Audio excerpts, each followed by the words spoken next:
She was a radiant young student at Fort Valley State University, with a future brimming with promise.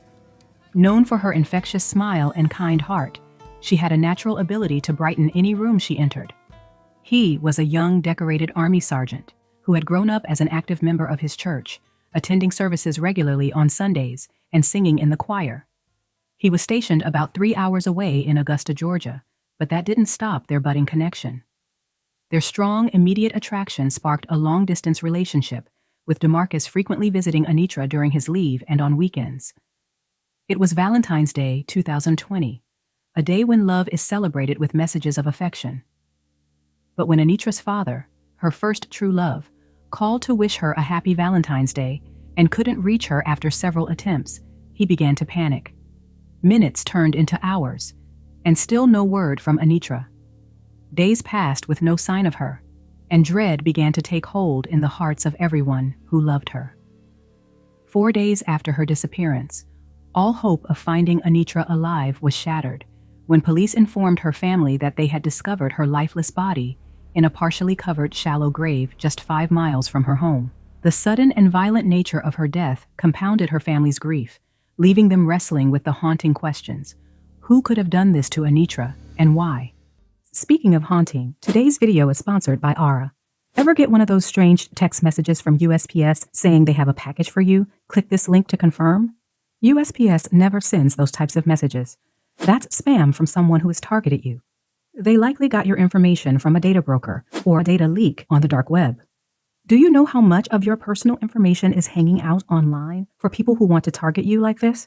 I'm talking about your full name, phone number, home address, email address, information about your relatives, and more. And data brokers, which are companies that are in the business of making money from your personal details, are selling your information to scammers, just like the scammers who sent that USPS text message to you. I've gotten those messages too. That's why I turned to Aura. I've been using Aura to protect myself from identity theft online. These days, it's no longer a question of whether your information gets into the wrong hands. It's a matter of when. And when it does, it can turn your life upside down. When both my mom and husband had their identity stolen, it was a wake-up call for me. When I did a little digging on my own information, I was shocked at how much detail was out there. It was alarming. Aura reaches out to the data brokers that have my information, and it actively takes steps to have it removed by automatically sending opt-out requests to them on my behalf. Aura uncovered more than 18 data brokers that were actively selling my personal information and alerted me that one of my email addresses was found on the dark web. Cleaning up my information not only helps to reduce the amount of spam I get, but it protects me from hackers like the ones sending that sneaky USPS text message who could use this information to access my personal accounts and sensitive information. But that's not all. With Aura, I also enjoy a suite of features like antivirus, VPN, password management, parental controls, identity theft insurance, and more. It's a breeze to set up, and the cherry on top, I get all these perks bundled together at one price that doesn't break the bank. Aura brings it all together into one solution. If you sign up through my link right now at aura.com/sleuthylucy, Aura will give you a 2-week free trial. For a more direct route, you can simply click the link in the description below. February 14th, 2020. It was February 14th, 2020, Valentine's Day. Fort Valley's streets, usually alive with the warmth of Southern hospitality, felt different that day. Love was in the air for many, with couples making plans and restaurants humming with the excitement of romance. But for those closest to Anitra Gunn, the day carried a heavy, ominous feeling. Something was off. No one had been able to reach her, and despite repeated attempts, she remained unreachable. Early that morning, Anitra's father, Christopher, reached out to wish his daughter a happy Valentine's Day. After several attempts with no response, his concern quickly grew. He called, left voicemails, and sent texts, but Anitra remained silent, something entirely out of character for her. As minutes turned into hours, her father's concern began to grow into full-blown worry. Every unanswered call, every message left without a reply, only deepened his fears. Her silence wasn't just unusual, it was terrifying. Anitra had always been her father's pride and joy. Christopher had raised her as a single parent since the tragic loss of her mother when she was a young teen. He had watched her grow from a lively, curious little girl into a determined young woman full of potential and ambition. They were close, so his concern quickly escalated into panic when he couldn't get hold of her that Valentine's Day. He knew something was wrong. Anitra was never one to disappear without a word. The longer the silence stretched, the harder it became to shake the dread building in his heart. The missed calls and unread messages were all pointing to something terrible. His gut told him that his daughter was in danger. Desperate to find her, he began reaching out to Anitra's friends for answers. His first thought was to contact Anitra's boyfriend, DeMarcus, to see if she was with him. After all, it was Valentine's Day, and it wouldn't have been unusual for them to spend the day together. To Christopher's alarm, DeMarcus told him that he was just about to call him for the same reason. He too was worried. DeMarcus told Christopher that he had also been trying to reach Anitra. He said that he hadn't seen or heard from her either, and that his calls were going unanswered as well. After speaking with Anitra's closest friends, her brother and her sister, and learning that no one had been able to reach her, Christopher began to fear the worst.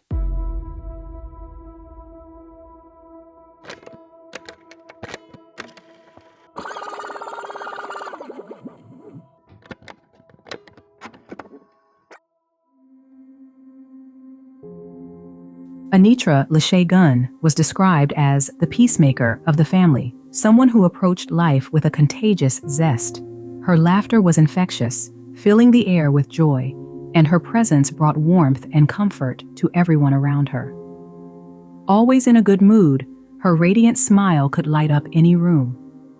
Whenever tensions arose within the family, she was the one who brought everyone together, resolving conflicts with grace. After the passing of their mother, Anitra, along with her brother and sister, grew even closer, supporting each other in every possible way. The tragic loss made them realize just how vital their family bond was, and it strengthened their commitment to stand by one another through life's challenges. Anitra was not only beautiful, but also incredibly smart and talented. She had a deep love for singing. Her brother fondly recalled how she could sing anything, especially any gospel song she heard. Her voice was angelic to those who knew her. Her compassion wasn't limited to people. Anitra had a deep love for animals. If she saw an animal in distress on the side of the road, she wouldn't hesitate to stop and care for it. It was her love for animals that led her to Fort Valley State University, a historically Black college known for nurturing exceptional talent. There, Anitra was pursuing her lifelong dream of becoming a veterinarian. Full of life, Anitra's energy was captivating, and it was during one of those vibrant moments at a party in 2019 that she first met DeMarcus. DeMarcus Little, a decorated Army soldier stationed in Augusta, Georgia, was known among his peers as a disciplined and quiet individual committed to his military duties. DeMarcus was also dealing with deep personal struggles, including the pain of losing his mother, a loss that left an emotional void in his life, one that became the tie that would bind the couple together. Both young and searching for comfort in their respective lives, they quickly bonded. Their connection grew stronger when they shared stories about their pasts, particularly the grief DeMarcus carried from his mother's death. Anitra, known for her kind and empathetic nature, offered him a sense of solace, and the two began a romantic relationship. The couple hit it off right away. Despite being in a long-distance relationship, they never lacked communication. For about a year, they texted and called each other constantly, which only deepened their connection. DeMarcus had family in the Fort Valley area and often stayed with his Aunt Glock when visiting. Anitra had her own place, which she rented. Sometimes they stayed at Aunt Glock's, and other times at Anitra's. But on Valentine's Day, Anitra was at neither location. She wasn't answering any calls from her loved ones. Anitra had simply vanished, leaving behind a silence that no one could understand. After waiting several hours and not hearing back from Anitra, Christopher called DeMarcus to see if she was with him, but he said that Anitra wasn't returning his calls either. Worried but determined to find his daughter, Christopher made more calls on Valentine's Day, including one to Anitra's landlord. The landlord agreed to perform a welfare check at her home. Upon arriving and letting himself in, he didn't notice anything immediately out of place. The home was tidy, with no obvious signs of a struggle. However, one detail stood out as odd. Anitra's dog wasn't crated. Typically when Anitra left the house, she would secure her dog in a crate. This time, though, the dog was freely roaming the home, which struck the landlord as unusual. He quickly relayed this information to Christopher, who immediately contacted the police. When officers arrived, they too found nothing alarming, and initially believed it was likely an innocent case of miscommunication. February 15, 2020. A full day passed, with still no word from Anitra. By February 15th, the family's fear had escalated. Determined to take matters into his own hands, Christopher decided to drive to Fort Valley, about 100 miles outside of Atlanta, along with Anitra's brother, Antoine. When they arrived, they knocked on her door and quickly noticed that Anitra's car was also missing. Unsure of what to do next, Christopher called DeMarcus again. DeMarcus, who had been in town visiting, met up with Christopher and Antoine. He appeared worried and was also questioning what could have happened to her. Now, 24 hours had passed with no information about Anitra's whereabouts, so Christopher went to the local police station to file a missing persons report. Chris explained to the police that he still had not heard from his daughter, despite leaving her numerous voicemails and text messages. While Chris was at the police station, DeMarcus, Anitra's brother, and DeMarcus's friend Javon headed out to search for Anitra. Then suddenly Chris gets an incoming call from DeMarcus, saying that he had found Anitra's car. The vehicle was located just 2 blocks away from her home. The officers immediately instructed Chris to tell DeMarcus not to touch the car. The car was found in a neighbor's yard laden with debris, and the bumper ripped off it. When the police arrived, they also found Anitra's purse, her wallet with money, and credit cards in it. The only thing not there was her cell phone. With Anitra's money and credit cards still in her car, police grew suspicious and wanted to learn more about Anitra and her relationships to identify who might have wanted to harm her. Their attention quickly shifted to her boyfriend, DeMarcus. When questioned, DeMarcus corrected them, explaining that he was actually her ex and that their relationship had been on again, off again for some time. When asked when he last saw Anitra, DeMarcus recounted that they had run into each other the night before Valentine's Day. They attended a party together on that Thursday night, where they spent the evening talking, dancing, and enjoying each other's company. After the party, they went to Waffle House, staying there until around 2 a.m. He mentioned that the night ended on a high note, ending in an intimate encounter. According to DeMarcus, Anitra came over to his place at Aunt Glock's, where they spent the night together. He said they woke up the next morning, and Anitra left his place around 11 a.m., telling him she had a job interview and would reach out afterward. This marked the beginning of the official investigation and search, but with every passing hour, the hope of finding Anitra safe began to fade. Peach County Sheriff Terry Deese says Anitra Gunn was last seen early Friday morning at her boyfriend's aunt's house on Chestnut Hill Road. That's where they made their next stop to look for her. It was all hands on deck Monday afternoon during a search for 23-year-old Anitra Gunn. The Fort Valley State University student was last seen early Friday morning on Chestnut Hill Road at her boyfriend's aunt's home, according to Peach County Sheriff Terry Deese. We've also been out here searching the wood line, ditches, anything. We're just looking for anything that would help us find Miss Gunn. Among the crews on the ground was Gunn's father. He didn't want to speak on camera, but he says he last spoke to her more than 72 hours prior on Valentine's Day morning. During a phone conversation, he said his daughter's family and friends tried reaching out to her. She never texted them back, didn't call them back. That's when we just knew something is definitely out of whack. Fort Valley's quiet streets seemed to echo with a growing sense of dread, and the community banding together in the search for any trace of Anitra. On Friday, he asked police to check on her, but she wasn't home.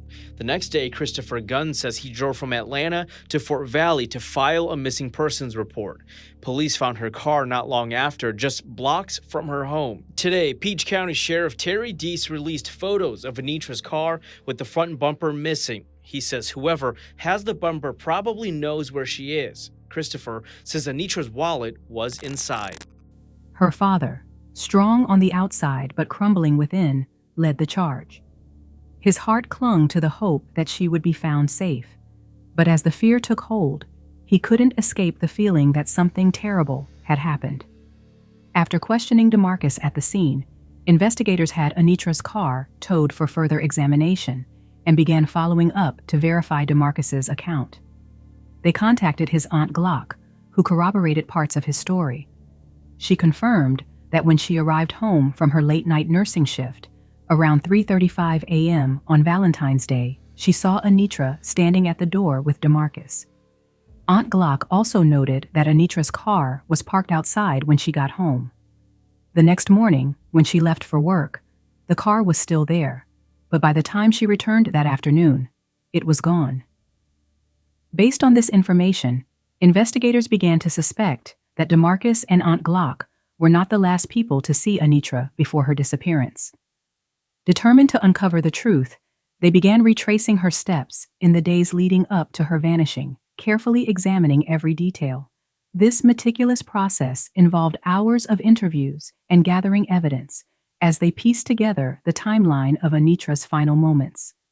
Interviews started a day after Anitra was reported missing. Her close friends were interviewed to establish her last known whereabouts. They soon realized that her inner circle, especially her boyfriend, DeMarcus Little, could hold the key to understanding what had happened to her.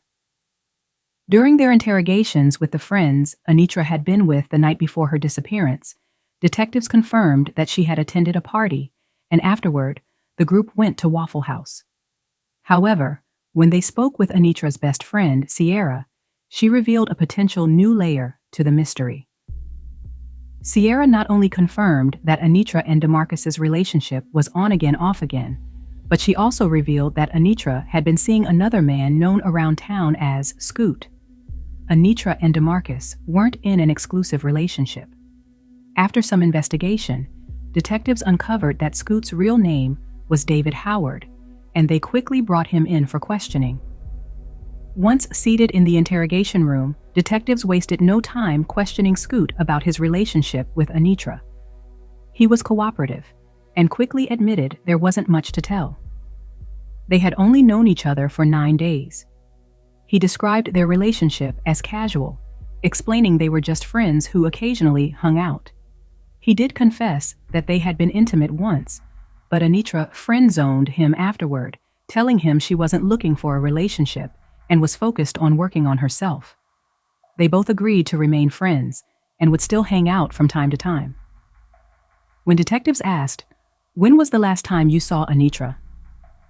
Scoot replied that it was the Wednesday night before Valentine's Day. However, he revealed something curious. He had received a text from Anitra the morning of Valentine's Day, along with several other messages after she was last seen. Scoot found these texts odd and shared them with the detectives, adding another layer of intrigue to the investigation. Scoot told detectives that a little after 8 a.m. on the morning of Valentine's Day, Anitra had texted him saying, "I'm about to come see you, and send me your location." She mentioned wanting to get away for Valentine's Day, which struck Scoot as odd since they had agreed she wouldn't come to his home. He lived with family, and their usual meeting place was always her apartment. Despite his suspicions, he replied with his location, though they had no plans to spend Valentine's Day together, given their just friends status. Still, they exchanged Happy Valentine's Day wishes in the texts. A couple of hours later, Scoot attempted to call Anitra.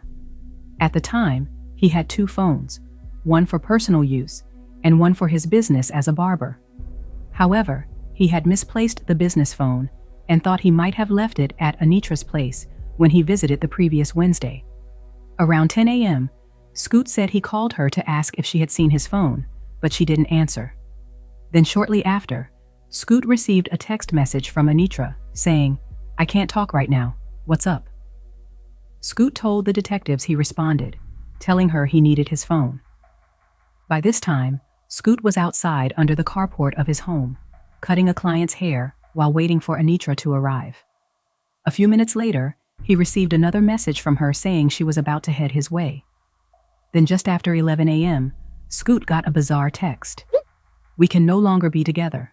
It was fun while it lasted, so don't come to my house. This message immediately raised Scoot's suspicions. It sounded like a breakup text, implying they'd been in a long-term relationship, which wasn't the case.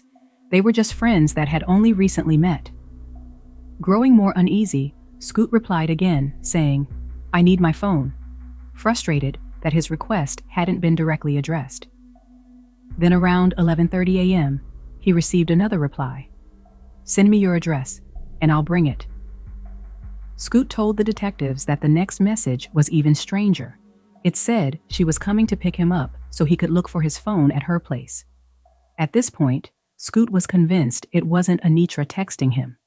She knew exactly where he lived and that he didn't need a ride, especially since he lived just a couple of doors down from her. Then another message asked, What do you have on? I don't see you. Scoot had been outside for some time, cutting his client's hair, clearly visible. Anitra didn't need to ask what he was wearing to spot him. Now sure something was off, Scoot decided to confront whoever was on the other end, replying, I don't know what y'all got going on, but I am not the one to be played with. Scoot told detectives that it was around 11 a.m. when he first became suspicious, and that while texting back and forth, he noticed something odd. A black Toyota with red striping along the side had been slowly circling his home. He said the car passed his home about 5 or 6 times. He couldn't see the driver's face clearly, but there was only one person inside, and it was a man, not Anitra. Growing more uneasy, Scoot made sure to note the car's license plate number. Concerned, Scoot also reached out to Anitra's best friend, Sierra, through Snapchat, asking if Anitra was with her. Sierra, who had just woken up from Scoot's message, replied that she hadn't heard from Anitra either. Scoot then called Sierra and explained that he had been receiving strange messages from Anitra's phone and mentioned the suspicious black car circling his house. Scoot then told the detectives that he kept in touch with Sierra, checking in throughout the day to see if anyone else had heard from Anitra. Scoot told detectives that the strange occurrences leading up to Anitra's disappearance weren't limited to the odd texts on Valentine's Day.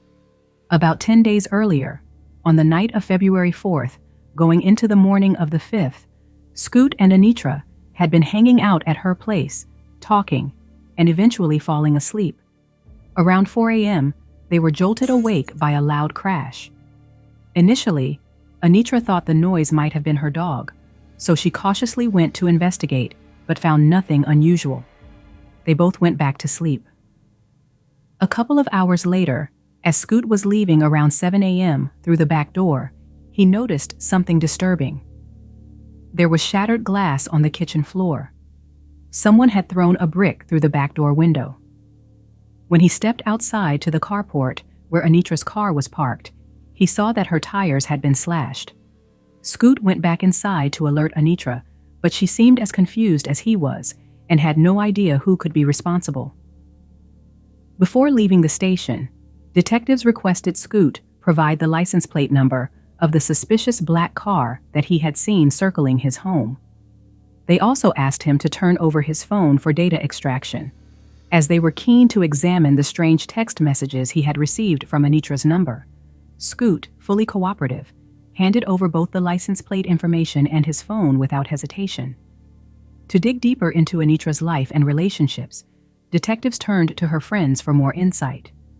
They were particularly focused on uncovering any potential conflicts or threats she might have faced. When asked if anyone might have wanted to harm Anitra, her friends revealed a troubling detail. Anitra had an ex-boyfriend named Brian who had been stalking her. According to her friends, Brian had shown up uninvited, both at her home and on campus. His relentless behavior led Anitra to file a restraining order against him. Despite breaking off the relationship, Brian continued to pursue her, and Anitra feared that he might escalate his actions. However, when detectives tracked down Brian to question him, he said he had heard she was missing but denied having any involvement in her disappearance. Detectives questioned Brian about the broken window and slashed tires, but he denied any involvement.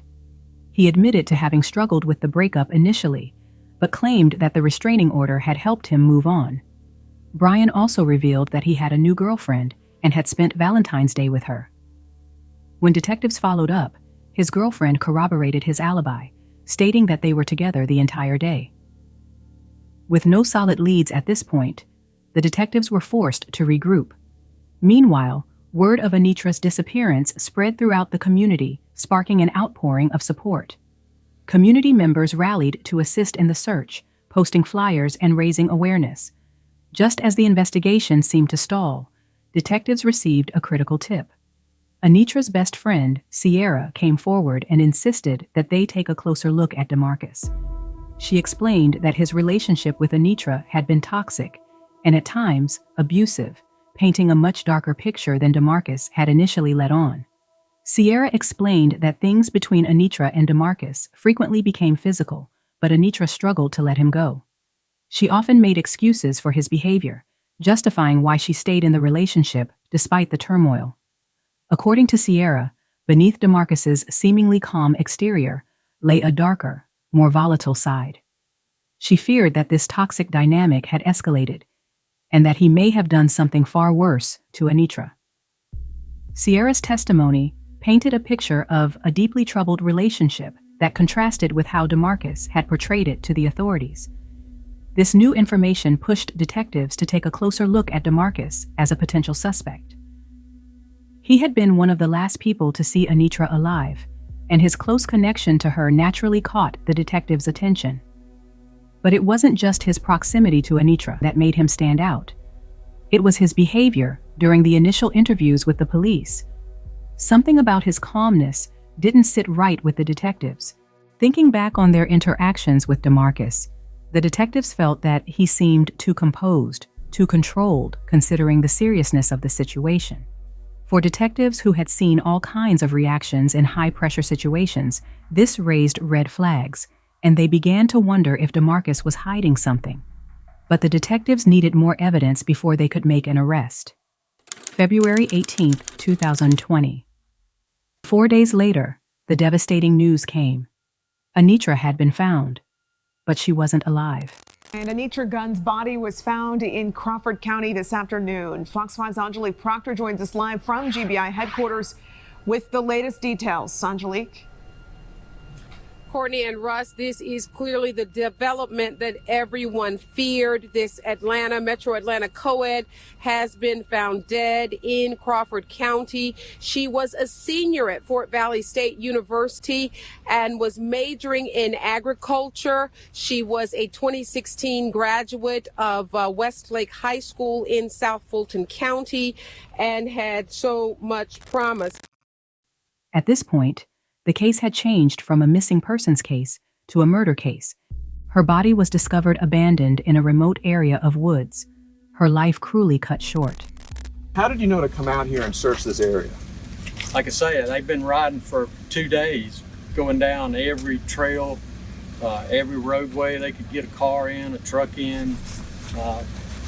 Just like I said earlier, no stone left unturned, so basically just pot luck. And there was a $5,000 reward announced only a couple hours ago. Did somebody call in a tip in response to that? No, sir. It was one of our deputies just doing what we asked him to do this morning, get out and beat the bushes when he walked up on it. We understand that you guys have been in contact with her father. Can you tell us how he's doing? Like any father. Mr. Gunn, this is a good family that's lost a daughter. Now, yesterday, you did question and then re-question Gunn's boyfriend. Did you learn new information that you're able to share with us about that interview? No, ma'am. And we currently have the boyfriend again, interviewing him for a third time. But you don't have any suspects at this time? No, ma'am. What had begun as a day of love and celebration turned into a nightmare of loss and pain, forever marking Valentine's Day as a day of heartbreak for Anitra's family and the Fort Valley community. The investigation into Anitra Gunn's murder was led by a team of experienced detectives who had handled many challenging cases before. However, this case felt different to them. Anitra was not just another victim. They saw her as a beloved daughter, a promising college student, and a cherished friend.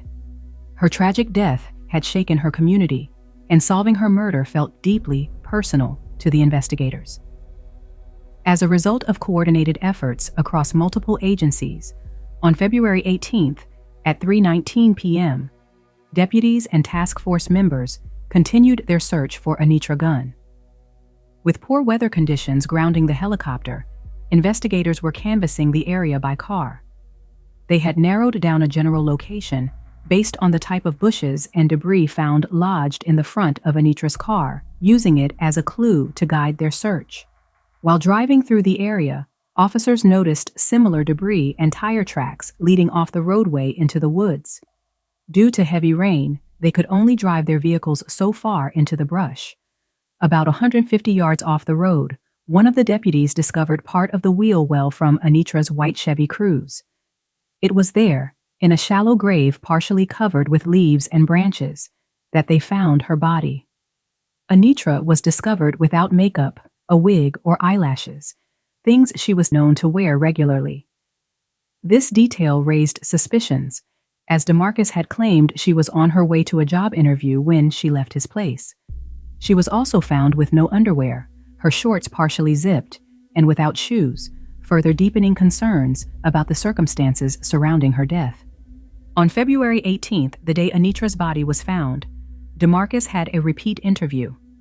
As the investigation continued, DeMarcus's status shifted from person of interest to prime suspect. Anitra had confided in her friends about her struggles with DeMarcus, especially in the weeks leading up to her death. Her friends described a relationship that had grown increasingly tense, with more frequent arguments, and DeMarcus displaying more possessive behavior. Her social media posts also seemed to hint at relationship problems she was trying desperately to shake. It appeared that Anitra wasn't just dealing with small, everyday arguments. There was a deeper unease that had made her question the future of their relationship. DeMarcus's cooperation with the investigation initially seemed helpful. He sat down for interviews and provided detailed accounts of his last interactions with Anitra. But as the investigation progressed, detectives began to see his behavior in a different light. His calm demeanor seemed less like cooperation and more like an attempt to control the narrative. As the pressure mounted, DeMarcus became more defensive, and the details of his story started to unravel. The following day, detectives brought in DeMarcus's friend Jay Vaughn for questioning.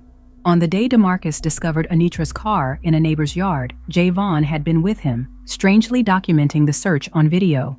Though detectives didn't get much information out of Jay Vaughn during their initial interview, they were suspicious that he knew more than he was letting on. Determined to uncover the truth, they brought him back for further questioning the next day. Again, Jay Vaughn provided little to go on. Meanwhile, after a medical examination on the 21st of February, the cause of death was confirmed: strangulation.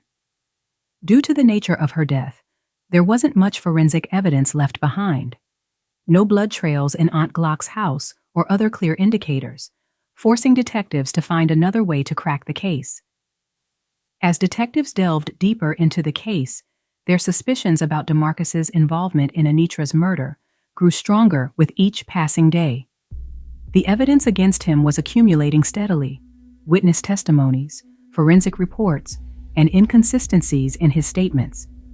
Yet, despite the mounting evidence, they lacked a crucial piece of the puzzle: a clear, definitive link that would irrefutably prove his guilt beyond a reasonable doubt.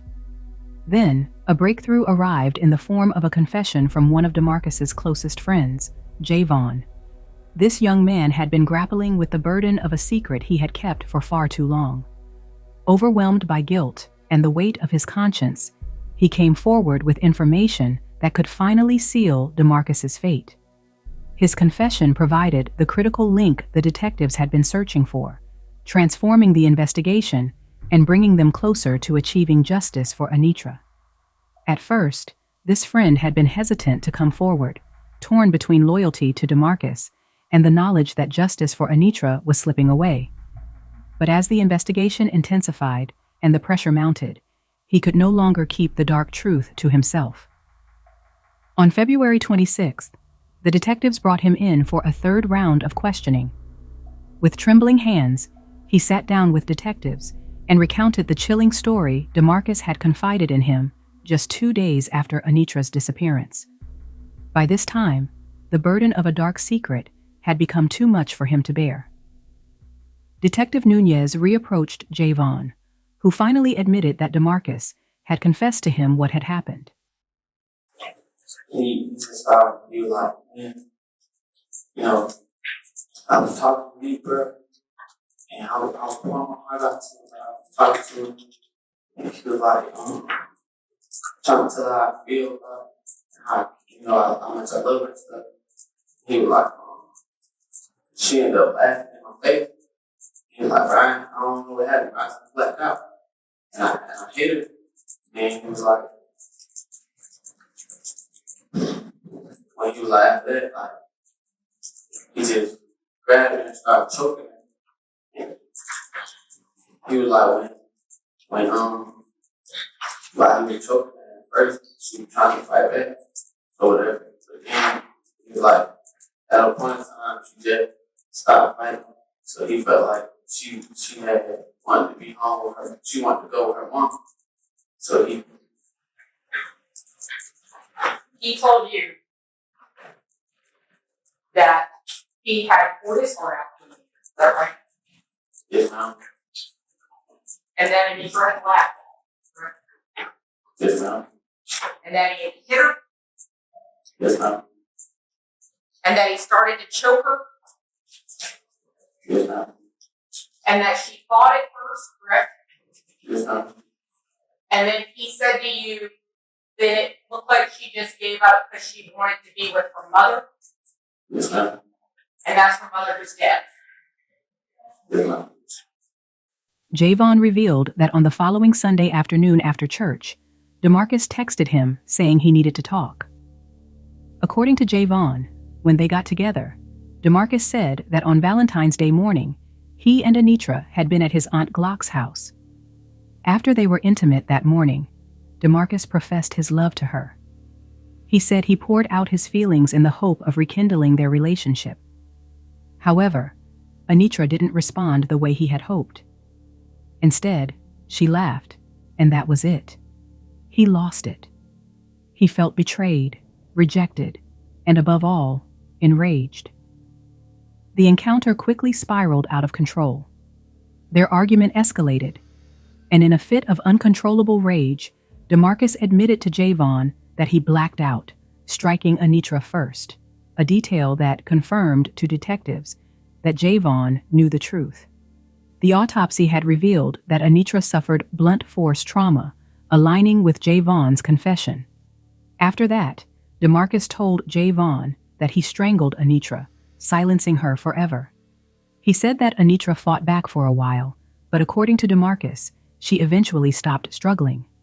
In his twisted state of mind, he claimed he thought Anitra wanted to join her mother in heaven. After killing her, rather than reporting to the police, he announced his plan to hide the body. DeMarcus told Javon he loaded Anitra's body into the trunk of her car.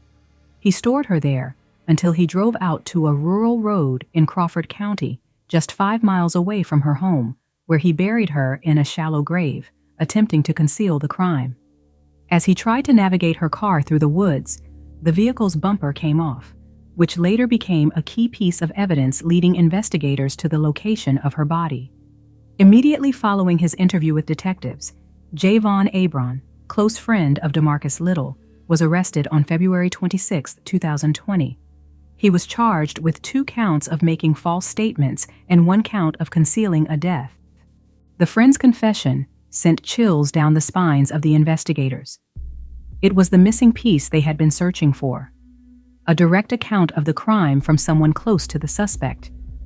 But more than that, it revealed the depth of DeMarcus's motive. Armed with this new testimony, detectives were able to solidify their case against DeMarcus. When detectives brought DeMarcus back in for questioning, he readily admitted to smashing the window of Anitra's home and slashing her tires during an incident earlier that month, but he continued to deny any involvement in her murder. Despite his confession to property damage, DeMarcus remained evasive about the events surrounding Anitra's disappearance and death, refusing to acknowledge his role in the crime. DeMarcus Little was initially arrested on February 19, 2020, for criminal damage to property related to the February 5th incident, where Anitra's tires were slashed and her apartment windows were smashed. We're just glad he's going free so he can go back to his post and start his career and kind of get this behind him. It's not over with yet, but we're totally support him. We know he's innocent. He's fully cooperated with authorities. With his clothes, they have his gun, they have his car, they have his cell phone, and I would like to think if he was guilty, he would already been brought in on murder charges. And but I know my son didn't do it. Does it annoy you that he's a person of interest? It mostly annoys me how certain media and social media and certain people in society have destroyed him and slandered his name. They don't really know the real DeMarcus Little. The real DeMarcus Little was a very humble young man. He made sergeant 3 years in the United States Army. He doesn't have anything on his background, any blemishes, nothing. Nobody can't say nothing bad about my son. He's been here on this earth 22 years, and can't no one say anything terrible about my son. However, following the discovery of Anitra's body on February 18th, he was formally charged with malice murder on February 21, 2020, after investigators got the results of the autopsy and developed enough evidence linking him to her death. His bond for the property damage charge was set at $10,000, but the murder charge followed shortly after. When DeMarcus Little's trial finally began, the courtroom was packed to the brim with anxious spectators. The gallery wasn't just filled with local community members seeking justice for a beloved resident, as the case had garnered widespread attention across the state and beyond. News outlets had flocked to Fort Valley, broadcasting the troubling story of Anitra Gunn's murder to a captivated audience. Her death had become a lightning rod of discussion, not just because of the senseless nature of the crime, but because of the deeply unsettling motive behind it. The atmosphere inside the courtroom was tense from the outset. As the prosecution began laying out their case, the air seemed thick with the weight of expectation. The prosecution wasted no time painting DeMarcus as a man who had been consumed by his insecurities, his pride shattered by what he perceived as Anitra's rejection. Step by step, they unraveled the series of events that had led to her murder, each revelation more shocking than the last. The prosecution's case was precise and relentless in its detail. The first crucial blow came from the testimony of DeMarcus's close friend, Javon, a young man who had bravely stepped forward despite the personal cost. His words, delivered with a solemn weight, sent chills through the courtroom. He recounted a disturbing confession DeMarcus had made to him in the days after Anitra's death, a confession laced with jealousy, anger, and a twisted sense of betrayal. He recounted how DeMarcus forced him to help by taking him back to the woods to retrieve the bumper that had come loose from Anitra's car. We had told that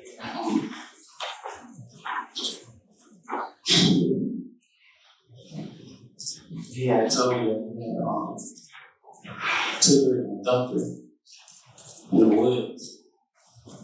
And that's when we were like, he was like, he was telling me, yeah, I had to get rid of her. And he was like, but I didn't know if he was bumping. And that's when we put her in the wood. And that's when I was like, shit, myself. Fuck! Because I was scared. I don't got my phone. This man just told me, he just murdered somebody. And it's like, if I move wrong, I'm gonna be fighting for my life. If I take any wrong step, I'm gonna be fighting for my life. I ain't never felt scared like that day. Like I tried to get out, like, hold on, bro, hold on, just chill, bro. Let me just sit up here. You know what I'm saying? I don't gotta go all the way in there with you. Just let me just sit up here. No, I'm trying to plan it, you know, I'm finna get the hell on. You know, you go in there and you by yourself, you know, I'm gonna get on, I'm not finna be around. He's like, no, bro, you gotta come, bro, no, bro, you gotta come. I'm like, bro, just chill, bro, just let me out. He's like, no, bro.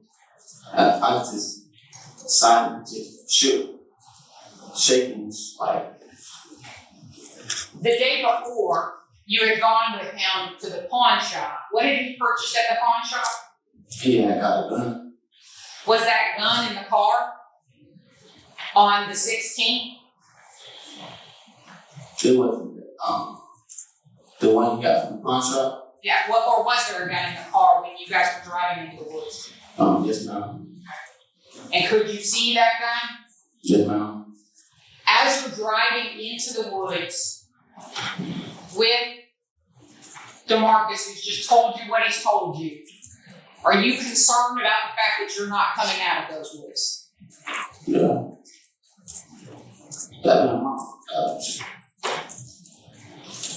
As you pull in, does eventually DeMarcus stop the car? Yes, ma'am. Does DeMarcus get out of the car? Yes, ma'am. What do you see DeMarcus do when he gets out of the car? When he had got out of the car, I walked up a little hill, kind of from where the car was, and he had put his hand over his nose. Can you show me how he did that? Like this, and that's when I really got shook. Why did you get shook at that point? I was like, you know, you got me back here with this spot, you know, with our bodies. Did you think that's where Anitra is? Yes, ma'am. Did you ever look over to see Anitra's body? I never got out of the car. Why not? I was scared. As you saw DeMarcus put his hand up over his nose, what did you see him do next? No, he went and got the bumper. And did he pick the bumper up? Yes, ma'am. And what did he do with it? He was trying to put it in the trunk. And he kept smashing it, so he was like, bro, can you put this in? And I was like, nah, bro, you gotta just, you know what I'm saying, just do your thing, just push it or whatever. He's like, Javon, help me, bro. I'm like, bro, you got it, you know? Like, just do your thing, bro, just keep doing that. So like, Javon, I feel help me, bro. And, you know, he didn't have to finish the sentence. He said, Javon, if you don't help me, bro, and you said he didn't even have to finish the sentence. You didn't even have to finish the sentence. I said, bro, what, bro? And you like, let the seat down. Did you let the seat down? I let the seat down. I let the seat down. And as he's pushing the bumper in, did you even help the bumper come in? Yes, ma'am. I grabbed the bumper and helped pull it in. For months, the missing bumper remained a critical piece of the puzzle until it was eventually discovered by police almost 2 years later, providing key evidence in the investigation. Next, the prosecution introduced several damning pieces of physical evidence. Cell phone records placed DeMarcus near Anitra's home on the night she disappeared. The records also showed he spent 2 hours in the woods on Valentine's Day. Additionally, when detectives ran the license plates provided by Scoot, they discovered the vehicle was registered to DeMarcus, further implicating him in the crime. DeMarcus's previous calm and measured demeanor now seemed more like a carefully crafted lie, and the prosecution used the evidence to unravel it thread by thread. At 12:57, I'm going to drive by her house now and see if she's there. You're actually, you weren't fit to drive by her house, were you? Once I got done with the gun shop, that's what it is when they go. Okay. And if only your phone showed that, right? If your phone shows you going from 420 Chestnut Hill Road to the woods off the Greer Road. Isn't that what happened, sir? No. After you killed Anitra and you put her in the trunk, and you're at the gun store and you're still trying to figure out what to do with her, and her friend is calling you and harassing you and pissing you off, as you said in your text message, and you made the decision at that point in time you had to do something with her body, isn't that what happened? No, ma'am.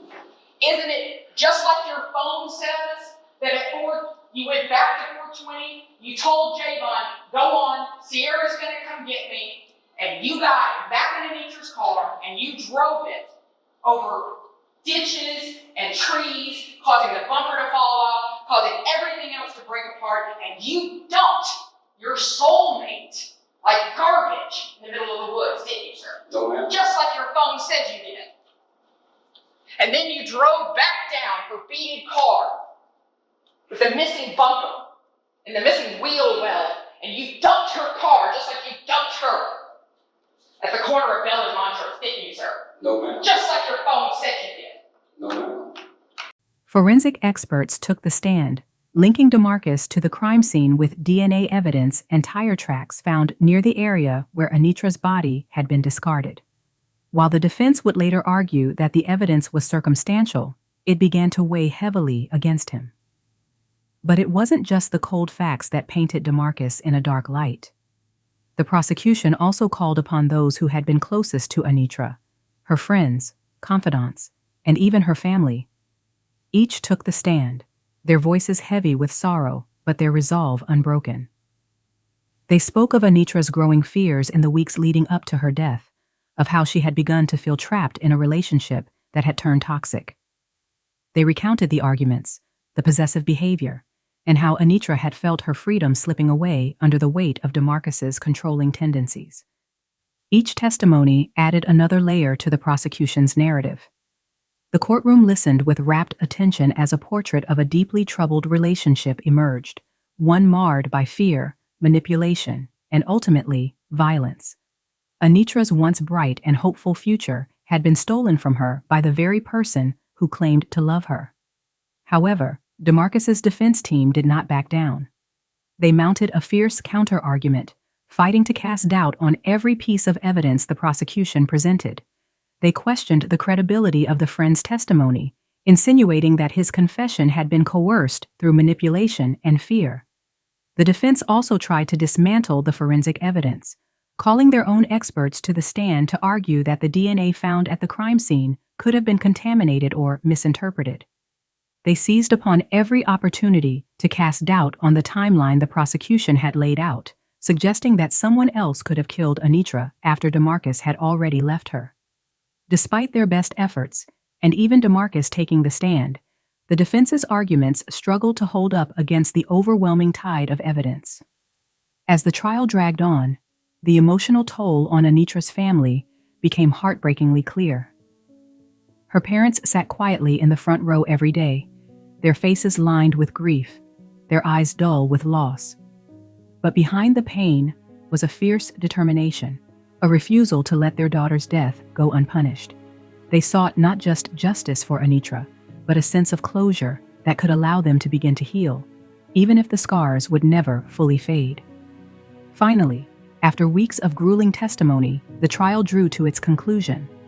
Both sides delivered their closing arguments. One side urging the jury to see DeMarcus as a broken man whose actions were born out of a moment of emotional instability, the other imploring them to see him for what he was, a murderer driven by his own selfish insecurities. The jury was handed the case, and the courtroom fell into a tense, suffocating silence.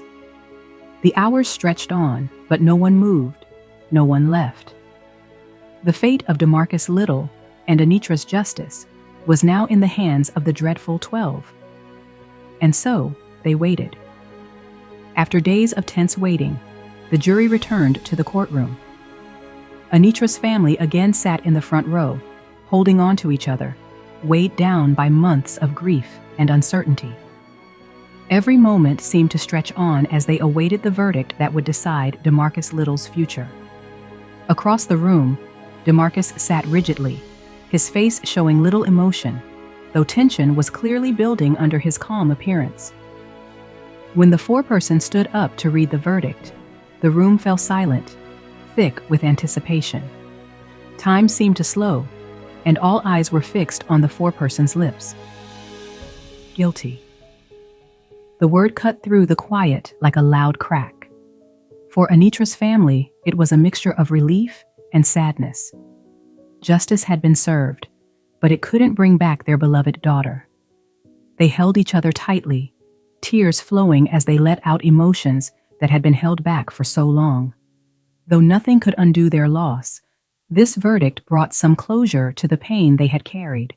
DeMarcus remained oddly calm, but his composure began to slip. His eyes showed a flicker of disbelief, as if he hadn't expected this outcome. His defense team leaned in, whispering about appeals and next steps, but for now, the court had made its decision. DeMarcus Little was guilty and would face the consequences for taking Anitra's life. During the sentencing phase, emotions in the courtroom stayed high. The prosecution argued for the harshest punishment, stressing the deep loss Anitra's family had endured. Her parents took the stand, their voices trembling as they spoke of the bright future their daughter had lost. The dreams that would never come true, the grandchildren they would never meet, and the constant pain of her absence. The defense asked for mercy, painting DeMarcus as a man who had made a tragic mistake in a moment of passion. They pleaded for a lighter sentence, but their arguments didn't change the outcome. When the judge finally spoke, the sentence was long and firm, ensuring that DeMarcus Little would spend the rest of his life in prison. DeMarcus Little was sentenced to life in prison without the possibility of parole for felony murder and aggravated assault in the death of Anitra Gunn. Despite his not guilty verdict for malice murder, the conviction for felony murder and other charges led to his life sentence. Justice had been served, but the heartbreak of this tragedy would stay with Anitra's loved ones forever.